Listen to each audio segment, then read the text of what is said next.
भारतीय इतिहास में जिस शख्स को रुचि है उसको लेकर हम आज एक बार फिर उपस्थित हैं और उसी विषय वस्तु पर हम आज चर्चा करेंगे। हम उपस्थित हैं बांका जिला में। हम चाहेंगे कि सम्मानित छायाकार मेरी बजाय थोड़ा सा भवनों पर थोड़ा सा दिखाए जो धरोहर है। ये देखिए, ये जो आप धरोहर देख रहे हैं ये एक ऐतिहासिक धरोहर है जिसका कहीं न कहीं संबंध मुगल काल के इतिहास से ज़रूर होगा। हालांकि इस बात की पुष्टि नहीं हो पा रही है, लेकिन जो स्थानीय स्तर के वरिष्ठ पत्रकार हैं जो इसको कवरेज किए हैं, उससे जब मेरी बातचीत हुई तो उसने कहा कि इसका संबंध आपके रजौन से, आपके तरछा से और बौंसी से और कुरमा से, ये चारों पांचों जगह से हो सकता है। और ऐसा अनुमान लगाया जाता है, जो स्थानीय पत्रकार हैं वो कहते हैं कि हो सकता है कि जो तरछा में हड़मुड़ला नाम से आज के तारीख में वो प्रसिद्ध है, वो एक शिकारगाह हो सकता है। और रजौन में जो शाह सूजा का शिकारगाह है, उस शिकारगाह से इस ऐतिहासिक धरोहर का संबंध हो सकता है। हालांकि देखने से प्रतीत होता है कि ये कोई विश्राम गृह है जहां राजा महाराजा शिकार करने के बाद विश्राम करते होंगे, जिसमें 4 बड़े दरवाजे हैं और 2 छोटे दरवाजे, 2 कमरे हैं यानी 2 कक्ष है और एक बड़ा सा हॉल है। आप देखिए, और हम इसलिए ऐसा कह रहे हैं कि जो इस धरोहर में ईंट का इस्तेमाल हुआ है, इस बात से ये पुष्टि होती है कि कहीं न कहीं उसका संबंध मुगल काल से रहा होगा। आप देखिए ये ईंट, ये खजूरिया या लहुरिया वुड बोलते हैं, जो कि आज से लगभग 1600-1700 साल जो ईस्वी रहा था उस समय इसका संबंध रहा होगा। और उसी बात से अंदाज़ा लगता है कि ये देखिए ऐतिहासिक धरोहर आज खंडहर की स्थिति में है। यहाँ देखने वाला इसको कोई नहीं है। हालांकि धरोहरों को संजोने के लिए बड़े बड़े दावे किए जाते हैं सरकारों की तरफ से, लेकिन आप जो अवस्था है इसकी कहीं न कहीं एक क्षरीय अवस्था है।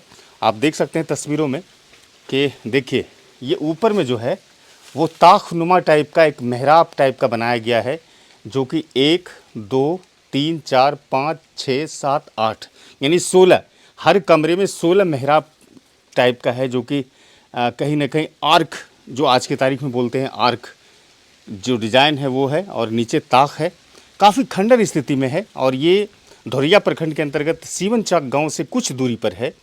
और यही जगह है जो कि संबंध, ये मुमकिन है कि मुगलकालीन जो इतिहास रहा है उससे रहा होगा। कोई राजा होंगे, कोई सम्राट होंगे, अपने ज़माने के बादशाह होंगे, जो इसको विश्राम के लिए तैयार किया गया होगा। और शिकार करने के बाद जब सूरज डूबती होगी, अंधेरा होता होगा, तो कहीं ना कहीं बौंसी जाने के क्रम में या फिर रजौन जाने के क्रम में या फिर कुरमा जाने के क्रम में जब अंधेरे का सामना करना होता था तो विश्राम यहीं पर करते होंगे। बड़ी वास्तुकार जो डिज़ाइन किए हैं उस ज़माने के, बड़ी अच्छे तरीके से तैयार किए। आप देखिए, ये देखिए पूरा जो डिज़ाइन है वो कहीं ना कहीं प्रतीत होता है कि इनका संबंध मुगल काल से है। लेकिन इस पर छत की जहाँ तक बात है तो छत इस पर फ़िलहाल तो नहीं है, लेकिन ये जब भवन है तो कहीं ना कहीं छत भी होगा, लेकिन उसके मलबे नहीं हैं। जब हम बात आज से 1600 ईस्वी की करते हैं, 1700 ईस्वी की करते हैं, तो मोटा मोटी लगभग 400, 450, 500 साल के करीब पहुंच जाता है वो पिछला जो फ्लैशबैक होता है। तो उस ज़माने का जो मलबा है वो शायद ज़मींदोज हो गया होगा। और ये भी देखिए, आपको हम दिखाते हैं कि ये देखिए काफ़ी गड्ढा है। क्या आप अनुमान लगा सकते हैं कि यहाँ से सुरंग का कोई रास्ता होगा? हालांकि नीचे जो है वो दीवार है, वो ईंट का दीवार है और नीचे जो है काफ़ी गहरा भी है। लेकिन जीर्ण शीर्ण अवस्था में है, जिस बात से कहीं न कहीं इस बात की पुष्टि वर्तमान समय में नहीं हो पा रही है कि इसकी वास्तविक स्थिति क्या रही होगी। केवल हम अनुमान लगा सकते हैं, इसके अलावा कुछ नहीं लगा सकते हैं। लेकिन आप डिज़ाइन देखिए। मैं इसलिए ऐसा कह रहा हूँ कि मुगल काल से संबंध होगा, चूँकि इब्राहिम बेग का मकबरा जब हम कवर कर रहे थे भागलपुर में, छोटी खंजरपुर में, तब जो भवनों का डिज़ाइन तैयार किया गया था, उस समय का जो धरोहर था, जो बनाया गया था इब्राहिम बेग का मकबरा, तो इसी आकार का था वो दरवाज़ा, जो मेन दरवाज़ा था और जहाँ पर कब्र थी, यही आकार मिलता था, यही डिज़ाइन थी। और इसी तरह का यहाँ पर वास्तुकार ने डिज़ाइन तैयार किया था। उससे प्रतीत होता कि कहीं ना कहीं ये मुगल काल का हो सकता है, लेकिन इस बात की कोई पुष्टि नहीं है। स्थानीय स्तर पर कोई इतिहासकार नहीं है जो कि इस विषय में कोई बता सके।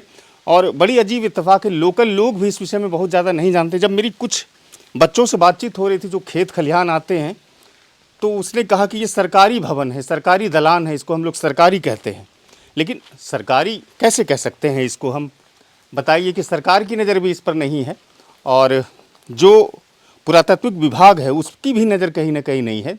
तो भारत में, बिहार में, भागलपुर में, बांका में इस तरह के कई ऐसे धरोहर हैं जो कि जीर्ण अवस्था में है और उसको देखने वाला कोई नहीं है।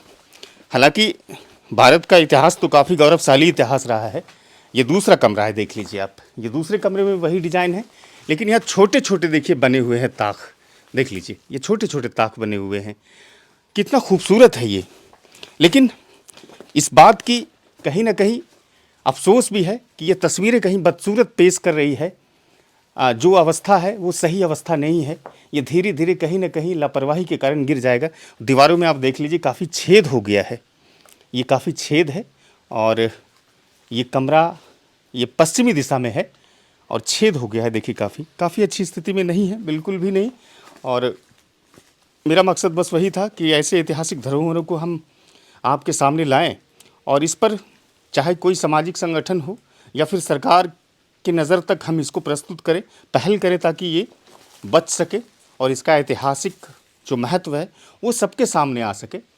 आप तस्वीरों में देख रहे हैं कि ये आपके सीवन-चक से कुछ दूरी पर ये धरोहर है, ऐतिहासिक धरोहर, जो कि लखना बांध कहलाता है। और ठीक कुछ दूरी पर कुआं भी है और उस कुआं को अष्टकोणीय कुआं कहते हैं, यानी 8 कोनों वाला कुआं। लेकिन वो आज की स्थिति में अब ख़त्म हो चुका है, कुआं को भर दिया गया। हम कुआं को भी दिखाने की कोशिश करेंगे। ये देखिए बाहरी सतह है, बाहरी जो आकार है आप देख लीजिए कि यहाँ पर भी ताक है और काफ़ी खूबसूरत है, काफ़ी लंबा चौड़ा भी है। और मैं आपको चाहूँगा कि उस कुएं से भी रूबरू कराऊँ। आप बाहरी दृश्य को देख रहे हैं, ये जो धरोहर है इस भारत का एक गौरवशाली इतिहास का कहीं ना कहीं इस चित्र से वर्णन होता है कि भारत का जो गौरवशाली इतिहास रहा वो काफ़ी खूबसूरत रहा है। आप देखिए ये कुआं है, यहाँ पर आप देख सकते हैं ये कुआं है और ये ईंट है और इस कुएं को भर दिया गया है। ये अष्टकोणीय कुआं कहते हैं, हमारे साथी पत्रकार जो थे उसको अष्टकोणीय कुआं कहते हैं और इसको भर दिया गया है, मिट्टी डाल दिया गया है इसमें।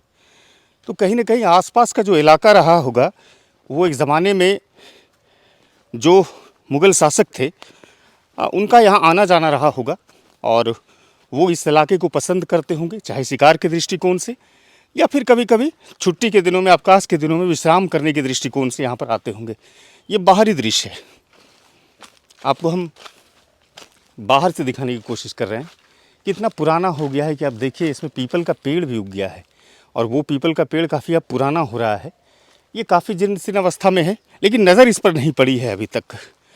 आप लोग जब इस वीडियो को देख रहे होंगे तो अपने विचार भी मस्तिष्क में प्रकट हुए होंगे, तो उस विचारों को हमारे कमेंट बॉक्स में लिखिएगा और कैसे यह धरोहर बचे अपने विचार उसमें ज़रूर आप रखिएगा।